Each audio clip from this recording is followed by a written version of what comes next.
Saudaraku, memasuki bulan Agustus, bulan yang merayakan kemerdekaan Republik Indonesia. Para pedagang bendera merah putih dan atribut nasional lainnya mulai beraktivitas dengan sibuk di sepanjang jalan Kota Takengon yang terletak di tengah-tengah wilayah Aceh.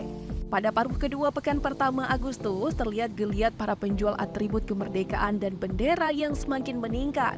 Seperti yang diamati oleh tim tribungayu.com pada hari Kamis 10 Agustus 2023.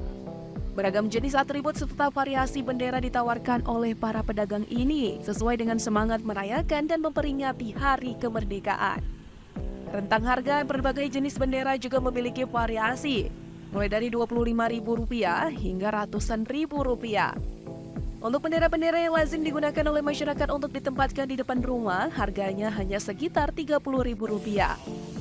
Salah satu pedagang bernama Bahtera yang berjualan bendera di tepi jalan Kota Takengon mengungkapkan bahwa dagangannya selalu laris manis dalam setiap kesempatan. Ia mengakui bahwa setiap tahun bulan Agustus menjadi momentum yang strategis bagi dirinya untuk mengumpulkan pendapatan dari berjualan bendera merah putih. Bahtera juga mengungkapkan bahwa meskipun keuntungannya dan hasil penjualan bendera cukup membuatnya bersyukur, tetapi tidak setiap hari berjalan dengan baik. Terkadang ada hari-hari di mana penjualan benar-benar sepi.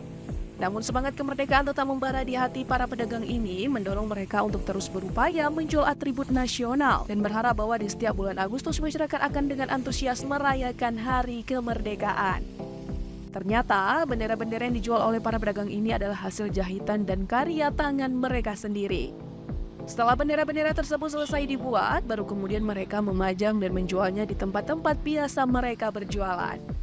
Tak hanya warga Kota Takengon, namun juga pembeli dari daerah lain seperti Benar Meriah dan bahkan Gayo Luas terus serta berkontribusi dalam perekonomian para penjual bendera ini. Dari Aceh Tengah, Salviandi, Tribun Gayo.